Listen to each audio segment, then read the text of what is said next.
Welcome back to the fourth video in the fourth lecture on Covidenomics. Just a reminder to start, where did we get to? Well, we have this decision tree that we set up for the government with 4 different potential outcomes and 4 sets of actions to get to those outcomes.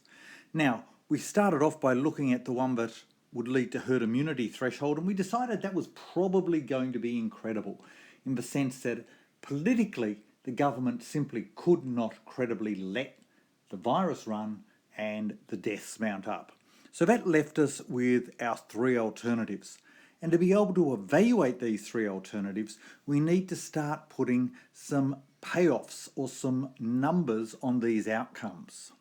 Those numbers are going to be the benefits or costs of the particular strategy in terms of the economic cost and the health cost. The economic cost is going to be in terms of dollars, but the health cost is going to be in terms of lives. And we've spent this video, or this set of videos, trying to bring those 2 different costs into comparable terms. And to do that, we've turned the lives into dollars.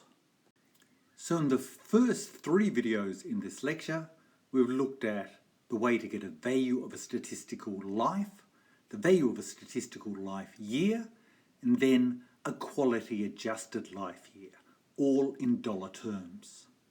So how many lives are we talking about under the different scenarios? Well, that's where things start becoming complex. We know how many deaths there have been in Australia.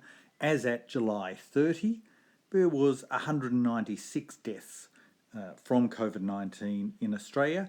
That was an increase of 7 on the previous day, and you'll notice this spike up in the daily death rate. That's associated with Victoria when it's moved into that second lockdown phase. To put that into some context, that compares with 677,000 deaths worldwide at about the same date. And if we look at the main countries where those deaths are occurring, well, the big countries, the United States up the top here, with 156,000 deaths. In comparison, Australia's 196 deaths sounds pretty small. But is it really that small? And more importantly, what would our death rate have been if we'd followed different policies? So here's a bit more data. We've got deaths per million population, so now we can compare meaningfully between countries. I'm going to pick a few countries quite deliberately. We've got New Zealand at 4.5 deaths per million population, Australia at 7.88, Denmark at just over 106, Sweden at about 563.5, and the UK up here at 691. Why these countries?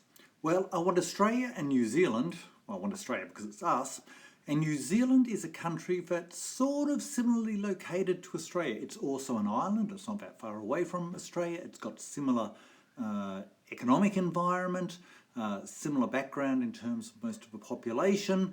So we can use New Zealand as a comparator to Australia because New Zealand followed a harsher lockdown to Australia. New Zealand definitely followed elimination rather than a suppression or a hard lockdown.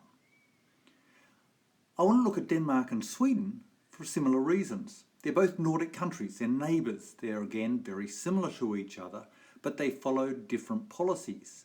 Sweden followed the policy of a soft lockdown, whilst Denmark was much more like Australia, following that hard lockdown policy. So we can use those as a comparator for those 2 different policies. Finally, I've got the UK in here because the UK is a great example of what happens if you waited. The UK took too long to react. It initially went down the herd immunity threshold path and then changed its mind. And you can see that it's topping this group of countries in terms of deaths per million population. So the comparison of New Zealand and Australia suggests that Australia could have halved its deaths per million population if it had followed the elimination strategy rather than the hard lockdown strategy. The comparison of Denmark and Sweden suggests that if we'd had a softer lockdown, that may have increased deaths by around 5.5 times compared to our current death rate. So using those simple comparisons, we've got about approximately 200 deaths up to date in Australia.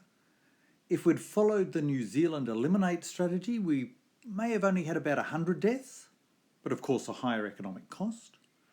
If we'd followed the Sweden type of light-handed lockdown, we may have had more like 1,100 deaths to date. And for the situation where we just let the virus run and get to herd immunity, well, we don't have a comparator country to look at here, but we can try and use the figures that were presented to the government right at the beginning of the pandemic. And the epidemiological modelling right at the beginning of the pandemic suggested that Australia could have anywhere between 50,000 and 150,000 coronavirus deaths. So if we're, say, a quarter of the way through, we're sort of looking at somewhere, let's say around 15,000 upwards coronavirus deaths to date. So down here under the get to herd immunity threshold, let's put the figure of 15,000 plus deaths. So if we use our value of statistical life in Australia of 4.2 million, we can translate each of these into a dollar number. And that's exactly what we've done here. So the 100 deaths is about 420 million, 200 deaths about 840 million, the 1100 deaths is about 4,620 million, and the 15,000 plus deaths is 63,000 plus million, or more than 63 billion. Unfortunately, here's where things start getting even more complex. Can we actually trust those statistics that have gone into those death numbers from different countries? This is a question that has been asked by the health experts, and the answer is maybe. It depends very much on the country.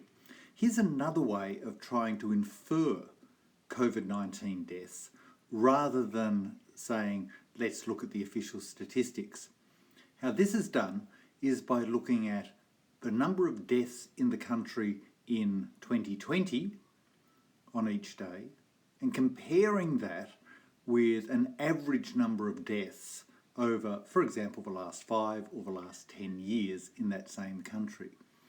And then the difference, the area under the graph between the 2020 curve and the average curve, is an estimate of how many extra people have died in 2020, presumably because of the coronavirus epidemic.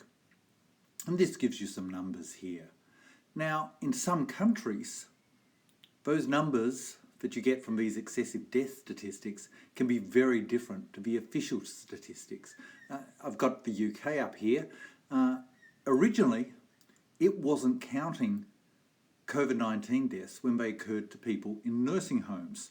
That wasn't part of their official statistics. So you actually had an official miscounting of coronavirus deaths. Now, that's been fixed so that the excessive death number here isn't going to be that different to the sort of number that you see in the UK statistics.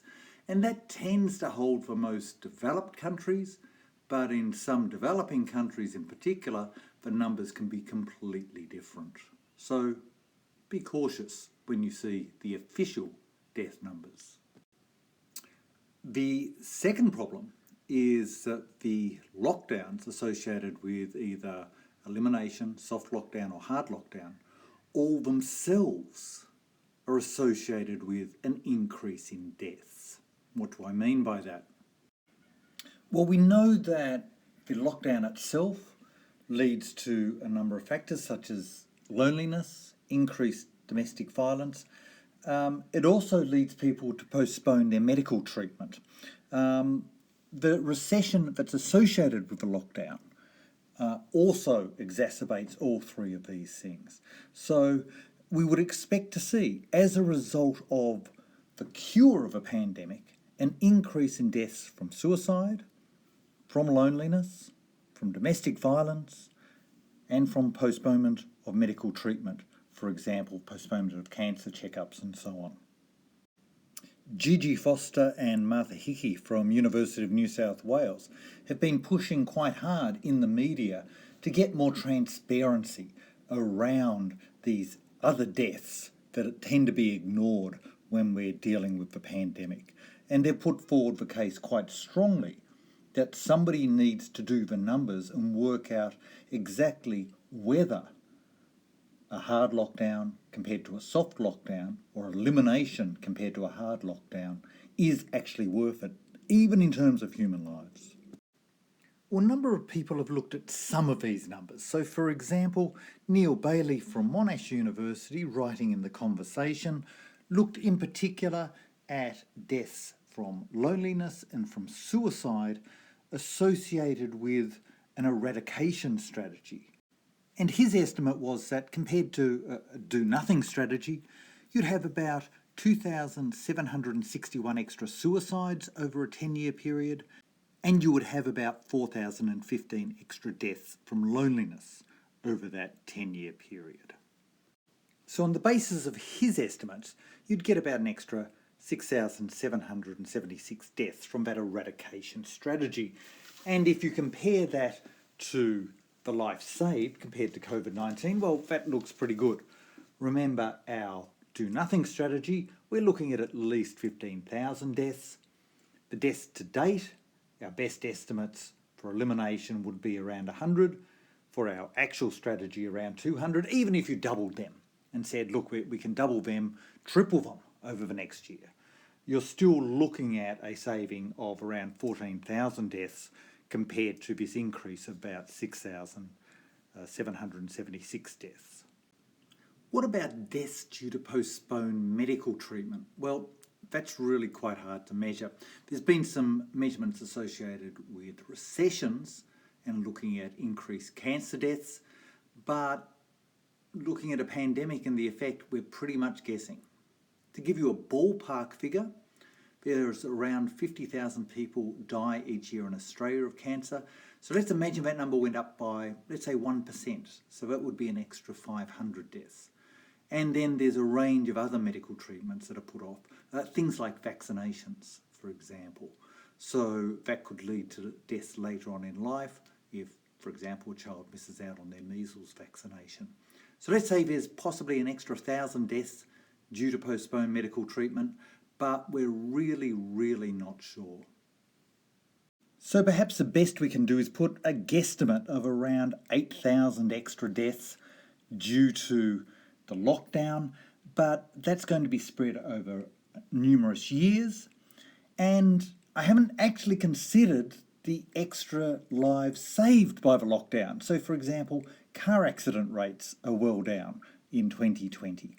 The influenza virus has been constrained as a side effect of constraining COVID-19 in 2020. So fewer people will die from influenza. So we know there will be some extra deaths, but we really don't know how many extra deaths we're going to be able to put down to the lockdown strategy that we pursue. One more complication that I just want to add in here, because it's really important, is that these costs of, particularly the costs of postponed medical treatment, differ hugely between countries. So when you think of countries like India or large parts of Africa, the virus has meant a shutdown of the vaccine programs. And what that means is there's a large number of children not getting vaccinated against diseases that exist and are rife in the relevant communities. And so that can lead to a much bigger effect down the road with deaths of those children than in, say, a developed country like Australia. The next complication is to remember that COVID-19 doesn't just randomly select people, that if we look at the deaths from COVID-19, there is a definite pattern there. And the pattern's quite simple. Even though the cases are dominated by younger people, the deaths are dominated by older people. What does this mean? Well, remember, if we're thinking about our value of statistical life year, if we're talking about on average people losing 10 years worth of life, not 40 years worth of life, due to a death from COVID-19, then we should be reducing those value of death numbers by about a quarter. So from a bit over 4 million to a bit over 1 million for each life lost. So that's going to have a big effect. We can go further and think about QALYs, because one of the other facts about COVID-19 is that people with pre-existing conditions, so who have a health level of less than 1, are also more likely to die from COVID-19. So we may want to QALY adjust those value of lives lost numbers. But then on the other hand, if we just look at deaths, we may be missing a whole slew of problems created by the coronavirus. So for example, we know that the coronavirus can cause scarring to the lungs, so that individuals who have coronavirus but recover, they do not die, they may have a lower health over the remainder of their lives. So in a sense, we've underestimated the cost of coronavirus by only focusing on deaths. So if you think this is a hard problem, you're right. It doesn't mean we can ignore it, but it does mean that experts around the world are trying to quantify the health costs of coronavirus and to understand how those health costs differ between the different strategies for dealing with the coronavirus, because that is a core issue that we need to understand to know what path to take. But we've only focused on half of the issue with the different strategies. We've looked at the potential lives saved in dollar terms, but we still have to look at the economic cost of trying to, say, eliminate the virus versus having a soft lockdown. Well, one estimate given here from May 5 is that the lockdown will cost around $4 billion a week in reduced economic activity. This leads to a figure of about 200 billion per year as being associated with the cost of the coronavirus lockdown. Now, on that basis, even if we don't quality adjust the life years of the people dying, it would seem like a lockdown is an uneconomic strategy. Remember that the total loss of life due to letting the virus run was estimated at about $63,000 million, which is a lot less than $200,000 million or $200 billion. But it's going to get complicated again, because our $200 billion is over an entire year, but the $63 billion was just avoided deaths to date from letting the virus run. So we might want to multiply that up by 3, 4 or 5 times if we're thinking of the total deaths due to the virus, say over a year and a half period. And if we start doing that, of course, we're starting to get the cost of deaths from letting the virus run over $200 billion as well. Second is that we need to consider the length of the shutdown. For example, if we're facing an elimination strategy, we may have to have strong restrictions on the economy, but for a shorter period of time. So simply saying that it's going to cost $200 billion per year, maybe taking a $4 billion a week loss that occurs during lockdown and expanding it to a period when you can in fact open part of the economy. So this $4 billion cost itself will change over time, and it will depend on the degree of the lockdown. Third, remember the work of Goolsbee and Syverson. They compared different counties in the US and noted that a lot of economic activity stopped due to the pandemic, not because of government policy, but because people decided going out, catching COVID-19 and dying was a bad idea. So we have our endogenous change in social activity. And in fact, if you use the numbers from Syverson and Goolsbee, then you're really looking at about 12% of the drop in economic activity being due to government policy, and the rest just being due to endogenous changes in people's behaviour. So we're getting a lot of complexity here. Has someone tried to work it through? Well, the answer is yes. For example, Richard Holden from UNSW and Bruce Preston from University of Melbourne. They looked at the numbers and they consider that it really is a no-brainer case for the lockdown. They look at the economic costs. They get about $90 billion, adjusting for those Goolsbee and Syverson numbers that I mentioned. And they get benefits in terms of life saved after adjusting for those increased deaths due to the lockdown, as well as the lives saved by the lockdown. They get a value of lives saved of about 1.1 trillion. So under their analysis, it seems to be a no-brainer. But I think there's two parts associated with the analysis by Richard and Bruce that mean we have to treat it with caution. The first is that they're using a very high number of deaths from COVID-19. They're using the original epidemiological estimates for the number of deaths from letting it run. And it looks like those numbers were on the high side. So that would tend to bring down those lives saved from that 1.1 trillion. The second reason why we need to treat this with caution is that in some ways they're answering the wrong question. Let's get back to our decision tree to see that. Well, remember, in this decision tree, we'd already decided that this get to herd immunity, let it run strategy was in fact incredible, that the government wasn't going to do that anyway, at least not in any of the developed countries that we've been considering. So that means that really our choice is not between let it run and lockdown, but it's between different sorts of lockdowns. So in some ways there's a debate going on here about the wrong question.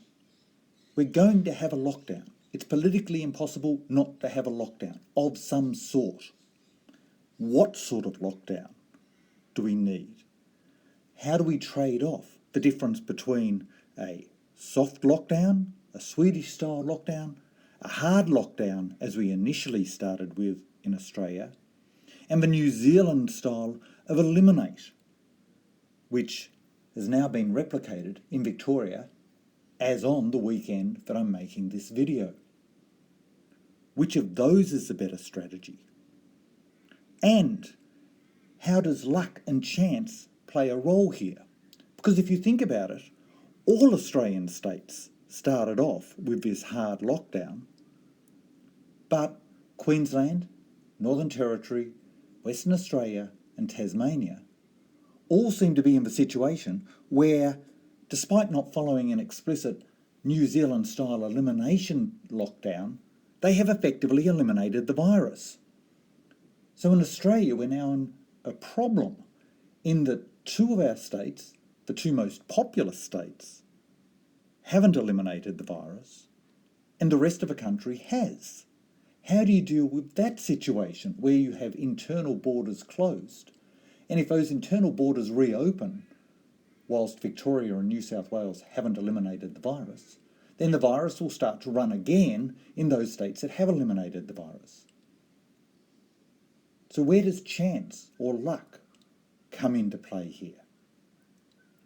We're going to have to do two things in the next set of videos. First off, whilst it's terribly hard to chuck some numbers on here, we're going to have to do it. Because if we don't put some numbers on there, we can't go any further. Unless we have some comparisons to work out what are the costs and benefits of these different strategies, we can't work out what is the best strategy. And secondly, we're going to introduce this notion of uncertainty about what the actions actually lead to. Sometimes we can do one set of actions, but due to outside chance, they may or may not have different effects in different countries or in different states. Finally, just before we go from this fourth set of videos, a couple of references that we've used pretty extensively in these videos. Peter Abelson's paper on establishing a monetary value of lives saved, has been the main source that we've used for the value of statistical life, particularly in Australia. If anyone's interested in the background on this concept of value of statistical life, can I recommend this article here from the Journal of Economic Perspectives. We've also had a range of different articles, particularly from The Conversation and from UNSW, in preparing this video, and the excess death rates come from the Financial Times. That's it for now. Thanks for listening. Talk next time.